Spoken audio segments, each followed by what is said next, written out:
அன்பு பெரிதே.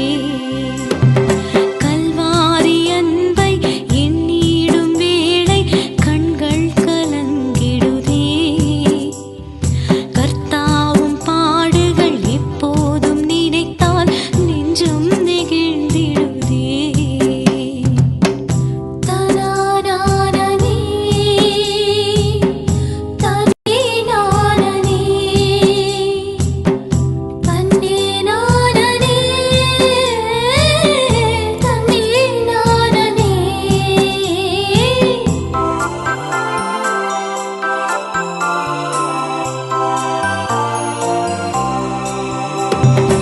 என்னையும் உம்மை போல் மாற்றிடவே உம் ஜீவன் தந்தீரென்றோ. தன்னானானே தன்னானானே. என்னையும் உம்மை போல் மாற்றிடவே உம் ஜீவன் தந்தீரென்றோ. என் தலை தரை மட்டும் தாழ்த்துகின்றேன். தந்து விட்டேன் அன்பு கரங்களிலே. ஏற்று என்றும் நடத்தும் ஏற்று என்றும் நடத்தும். கல்வாரி அன்பை எண்ணிடும் வேளை கண்கள் கலங்கிடுதே. கர்த்தாவும் பாடுகள் எப்போதும் நினைத்தால் நெஞ்சம் நெகிழ்ந்திடுதே. கல்வாரி அன்பை எண்ணிடும் வேளை கண்கள் கலங்கிடுதே. கர்த்தாவும் பாடுகள் எப்போதும் நினைத்தால் நெஞ்சம் நெகிழ்ந்திடுதே.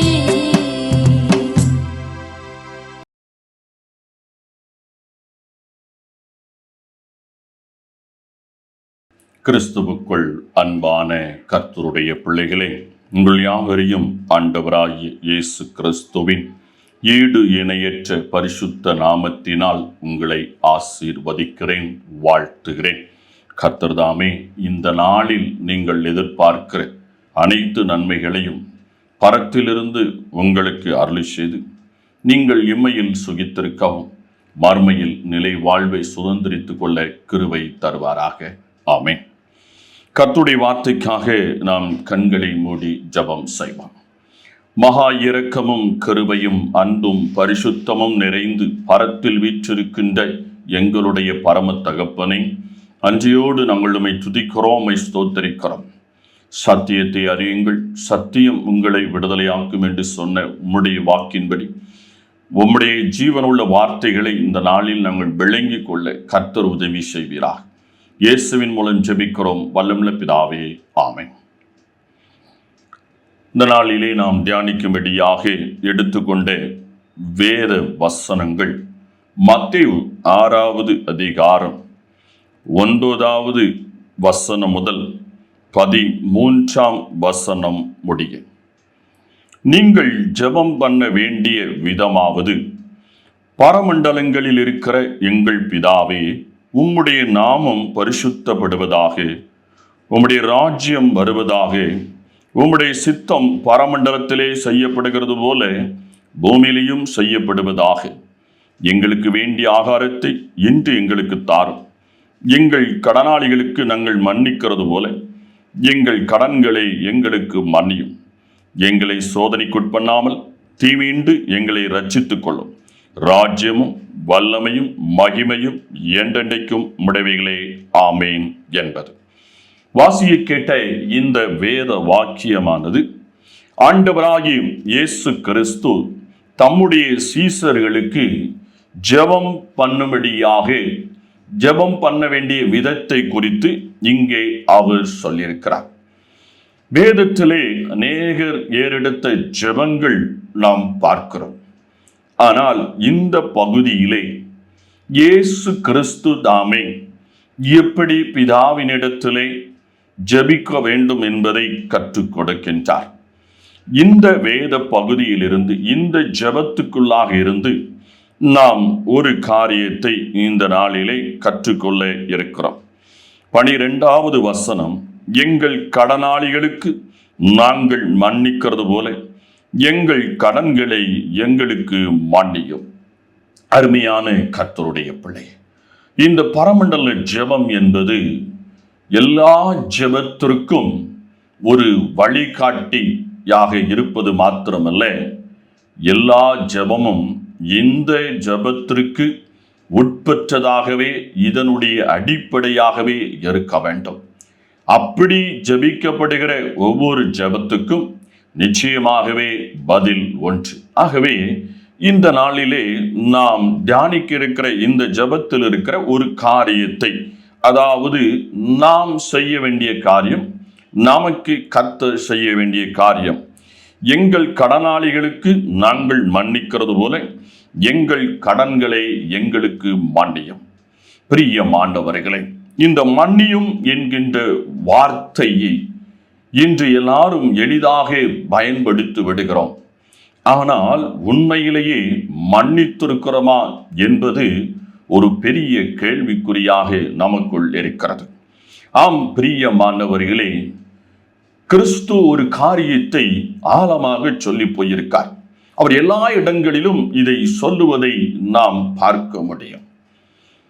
தப்பு செய்யாத மனுஷி இந்த பூமியில் ஒருவரும் இல்லை.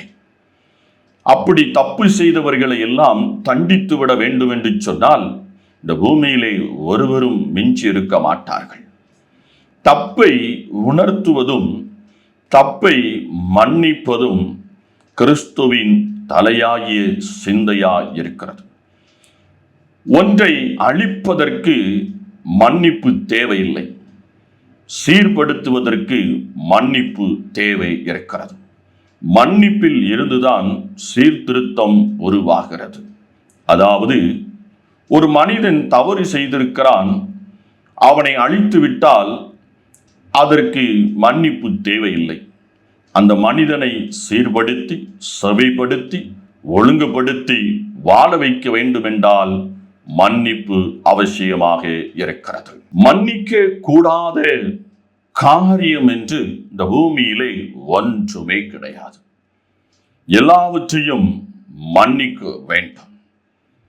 அருமையான கர்த்தருடைய பிள்ளையே, இந்த இடத்திலே ஆண்டவர் ஒரு காரியத்தை கற்றுக் கொடுக்கிறார்.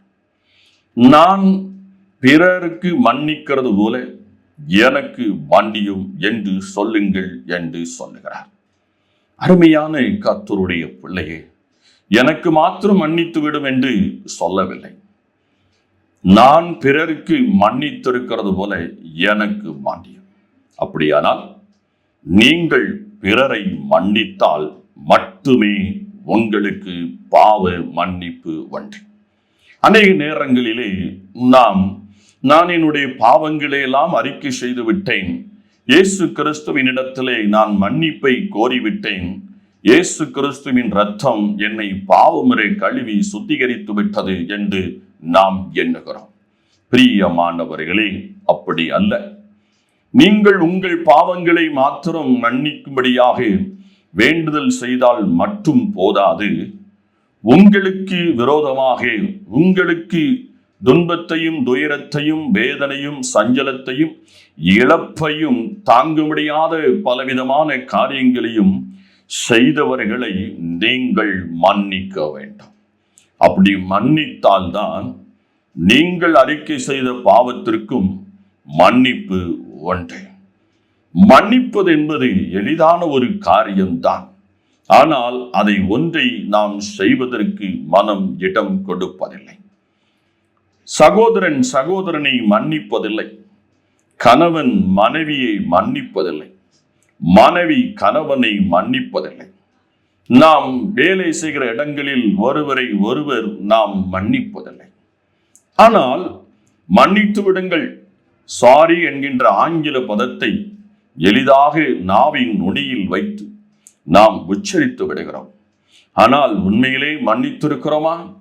இல்லை. பிரியமானவர்களே, இன்னைக்கு வேதம் நமக்கு கற்றுக் கொடுக்கிற காரியம் என்னவென்றால், எல்லாரையும் மன்னியுங்கள், மனப்பூர்வமாய் மன்னியுங்கள். மன்னித்து விட்டேன் என்று சொன்னால் அதற்கு வெளிப்பாடான பலன் என்ன தெரியுமா? நமக்குள் யாரை குறித்தும் கசப்பு வெறுப்புகள் இருக்காது. கசப்பு வெறுப்பு உங்களுக்கு ஒருவர் பேரில் உண்டாயிருந்தால் நீங்கள் அவர்களை மன்னிக்கவில்லை என்பதுதான் ஊர்ஜிதமான உண்மையாக இருக்கிறது. கணவன் மீது கசப்பு இருக்கிறது, மனைவியின் மீது கசப்பு இருக்கிறது, பிள்ளைகள் மேல் கசப்பு இருக்கிறது, சகோதரன் மேல் கசப்பு இருக்கிறது. நாம் வாழ்கிற பகுதியிலே பிறர் மீது நமக்கு கசப்பு இருக்கிறது, கோபம் இருக்கிறது, எரிச்சல் இருக்கிறது. இதெல்லாம் எதை குறிக்கிறது என்றால் நீங்கள் மன்னிக்கவில்லை என்பதை தான் குறிக்கிறது. யோசித்து பாருங்கள். நீங்கள் இயேசுவின் இடத்திலே உங்கள் பாவங்களை அறிக்கை செய்து விட்டீர்கள். இயேசு உங்களில் கசப்பாகவும் வெறுப்பாகவும் எரிச்சலாகவும் கோபமாக இருந்தால் உங்களுக்கு அவரிடத்திலிருந்து நன்மை கிடைக்குமா? கிடைக்காது. அவர் உங்களை நேசித்தால் தான் கிடைக்கும். அப்படியானால் அவர் உங்களை மன்னித்து விட்டால் அதற்கான அர்த்தம் என்ன? அவர் உங்களை நேசிக்க ஆரம்பித்து விட்டார், நேசித்து விட்டார். இதுதான் உண்மை. அப்படியானால் நமது மேல் கிறிஸ்துவுக்கு எந்த ஒரு கோபமும் எரிச்சலும் இல்லவே இல்லை. இதுதான் உண்மை. எனக்கு அருமையான கர்த்தருடைய பிள்ளையே, இன்று நம்முடைய வாழ்விலே நம்முடைய பாவம் மன்னிக்கப்படாமல் இருப்பதற்கும், நம்முடைய குறைகள் நிவர்த்தி செய்யப்படாமல் இருப்பதற்கும், நம் வாழ்வில் வர வேண்டிய கர்த்தருடைய நன்மைகள் வராமல் இருப்பதற்கும் முழுசுமான ஒரே ஒரு காரியம் என்ன தெரியுமா? இந்த மன்னிக்க முடியாத சுவாபம்தான். மன்னித்து விடுங்கள். எல்லாரையும் மனப்பூர்வமாக மன்னித்து விடுங்கள். மனைவி தவறு செய்திருக்கலாம், கணவன் தவறு செய்திருக்கலாம். மனப்பூர்வமாய் மன்னித்து ஏற்றுக்கொள்ளுங்கள். இந்த உலகத்திலே நாம் நீண்ட நெடிய நாட்கள் வாழப்போவதில்லை. அப்படிப்பட்ட வாழ்க்கைக்காக நாம் அழைக்கப்படவும் இல்லை. உலகத்திலே கணவனோடு அன்பாக வாழ வேண்டும், மனைவியோடு அன்பாக வாழ வேண்டும், சகோதரனோடு அன்பாக வாழ வேண்டும். முதலாவது தம்முடைய உறவுகளாக இருக்கிற கணவன், மனைவி, சகோதர சகோதரிகள், இன்னும் அடுத்தடுத்து நம்முடைய சொந்த பந்தங்கள், உறவுகள் இருக்கிறது. இவர்கள் மேல் நமக்கு உண்டாயிருக்கிற கசப்பை எல்லாம் மறந்து விடுங்கள், மன்னித்து விடுங்கள். இதுதான் இந்த லெந்து நாட்களில் நாம் செய்ய வேண்டிய தலையாய கடமை. அநேக கசப்புகள் இருக்கிறது, ஏராளமான கசப்புகள் இருக்கிறது. பாருங்கள், மனைவியின் பெயரை சொன்னாலே கோபம் வந்து விடுகிறது. அவள் செய்த காரியம் அவ்வளவு கொடிதானது. அவளை நான் மன்னிக்கவே முடியாது, அவளை நான் ஏற்றுக்கொள்ளவே முடியாது, இனி அவளோடு என்னால் வாழவே முடியாது. மனைவியின் மீது அவ்வளவு கசப்பு, அவ்வளவு வெறுப்பு. சொந்த சகோதரன் மேல் அவ்வளவு கசப்பு, அவ்வளவு வெறுப்பு. அவனின் சகோதரனா? இல்லை, அவன் முகத்தில் நான் முழிக்கவே முடியாது. அப்படியானால் நீங்கள் எந்த முடிவை உன் சகோதரன் இடத்தில் எடுத்திருக்கிறீர்களோ, உன் மனைவியின், உன் கணவனின் விஷயத்தில் நீங்கள் எந்த முடிவு எடுத்திருக்கிறீர்களோ, அந்த முடிவுதான் கிறிஸ்துவும் உங்கள் மேல் எடுக்கிறவராக இருக்கிறார். இதை யாராலும் மாற்ற முடியாது. எப்போது வரைக்கும் நீங்கள் உங்கள் உறவுகள், உங்கள் சகோதரர்கள், உங்கள் கணவன், மனைவி இவர்கள் மேல் இருக்கிற கசப்பு வெறுப்புகளை விட்டு ஒளிந்து, அதாவது பிறர் மேல் இருக்கிற கசப்பு வெறுப்புகளை விட்டு அவர்களை மன்னிக்கிறீர்களோ, அப்பொழுதுதான் உங்கள் பாவமும் மன்னிக்கப்படும். மத்தேயு 6வது அதிகாரத்திலே 14, 15 வசனங்களை நாம் வாசிக்கும் பொழுது அங்கே இன்னும் இந்த காரியத்தை தெளிவாக விளங்கிக் கொள்ள முடியும். மனுஷருடைய தப்பிதங்களை நீங்கள் அவர்களுக்கு மன்னித்தால் உங்கள் பரமபிதா உங்களுக்கும் மன்னிப்பார். மனுஷருடைய தப்பிதங்களை நீங்கள் அவர்களுக்கு மன்னியாதிருந்தால் உங்கள் பிதா உங்கள் தப்பிதங்களை மன்னியாதிருப்பார். பாருங்கள், எவ்வளவு அழகாக தெளிவாக வேதம் சொல்லுகிறது. மனப்பூர்வமாய் மன்னியுங்கள். இன்று எங்கெல்லாம் பிரச்சனைகள் தலை தூக்கி இருக்கிறதோ அங்கெல்லாம் மன்னிப்பு இல்லை என்பதுதான். மன்னித்து விட்டால் அங்கே சமாதானம் உண்டாய்விடும். எல்லா இடங்களிலும் நாம் திருச்சபைகளை எடுத்துக்கொள்ளலாம், குடும்பங்களை எடுத்துக்கொள்ளலாம், சமுதாயத்தை எடுத்துக்கொள்ளலாம், ஆட்சியாளர்களை எடுத்துக்கொள்ளலாம், தனி மனிதனை எடுத்துக்கொள்ளலாம். இப்படி எல்லா இடங்களிலும் பிரச்சனை என்பது மன்னிப்பை முழுமையாக கொடுக்காதபடியினால், முழுமையாக மன்னிக்காதபடியினால் அவன் செய்த தவறுக்கு அவன் தண்டனை அனுபவித்தே ஆக வேண்டும். பிரியமானவர்களே, இந்த உலகத்தின் தண்டனை என்பது அவ்வளவு கொடிதானது அல்ல. உலகத்தின் தண்டனை என்பது அவ்வளவு ஒரு திருப்தியை நமக்கு கொடுப்பதாக இருக்கக்கூடாது. நாம் நினைக்கிறோம், எனக்கு விரோதமாய் செய்த இந்த காரியத்திற்கு அவருக்கு தண்டனை கிடைத்து விட்டது, எனக்கு மன அமைதி. பிரியமானவர்களே, அவனுக்கு தண்டனை கிடைத்து விட்டது, ஆனால் உங்களுக்கு கிறிஸ்துவினிடத்திலிருந்து மன்னிப்பு கிடைக்காமல் போய்விட்டதே. சற்று யோசித்து பாருங்கள். கிறிஸ்துவினிடத்திலிருந்து நமக்கு மன்னிப்பு கிடைப்பதுதான் நமக்கு பெரியது. எனக்கு அருமையான கர்த்தருடைய பிள்ளையே, இன்னைக்கு ஆண்டவர் உங்களோடும் என்னோடும் மிக தெளிவாய் பேசியிருக்கிறார். மன்னியுங்கள். மனிதன் ஒரு சில சமயங்களில் ஒரு சிலர் மாத்திரமே வைராக்கியமாக துணிகரமாக தவறுகளை தப்பிதங்களை செய்கிறார்கள். ஆனால் திரளான பேர் அவர்கள் தங்களுடைய இயலாமையினாலும் உலகத்தின் மீது அவர்கள் இருக்கிற ஆச பாசங்களினாலும் மாயான காரியங்களை அவர்கள் பற்றி கொண்டிருக்கிறபடினாலும் அவர்கள் இப்படிப்பட்ட காரியத்தை செய்து விடுகிறார்கள். நீங்கள் அவர்களுக்கு மன்னியுங்கள். நீங்கள் மன்னிக்கும் பொழுது உங்களுக்கு மன்னிக்கப்படும், உங்களுக்கு மன்னிக்கப்படும். நாம் பரலோக வாழ்வை நாடி இருக்கிறோம்.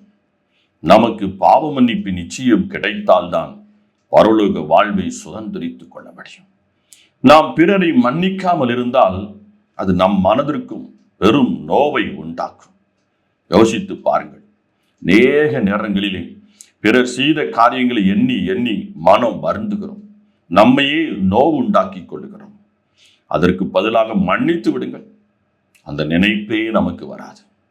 நாம் அமைதியான கிறிஸ்துவுக்குள்ளான ஒரு நல்ல ஒழுக்கமான ஒரு ஜீவியத்தையும் கிறிஸ்துவின் அன்பிலே இன்னும் பூரணமாக்கப்பட்டவர்களாக கட்டப்படுவதற்கு அது ஏதுவாக இருக்கும்.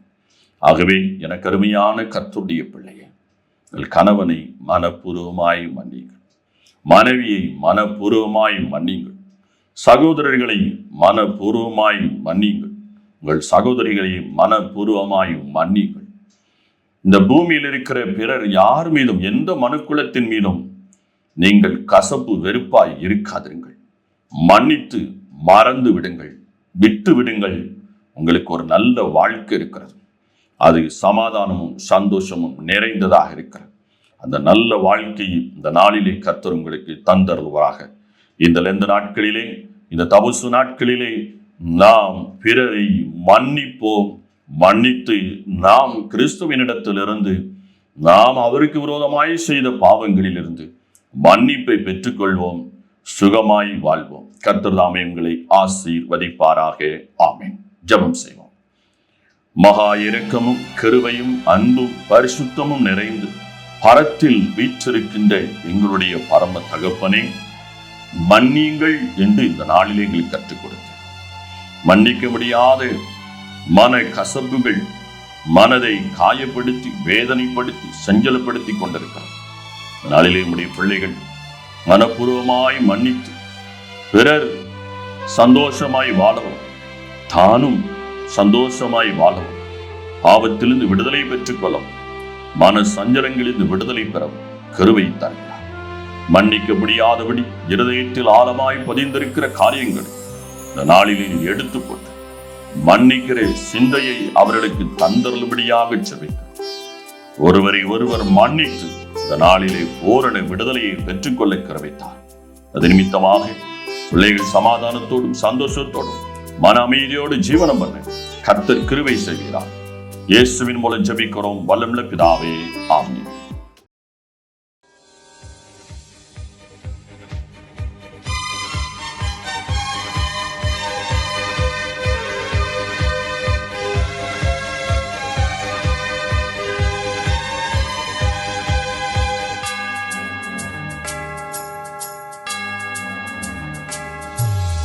ஆரீர் கெத்செமனே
நானே நல்ல மேய்ப்பன், நானே நல்ல மேய்ப்பன், இந்த உலகை ஆளும் மேய்ப்பன், இந்த உலகை ஆளும் மேய்ப்பன்.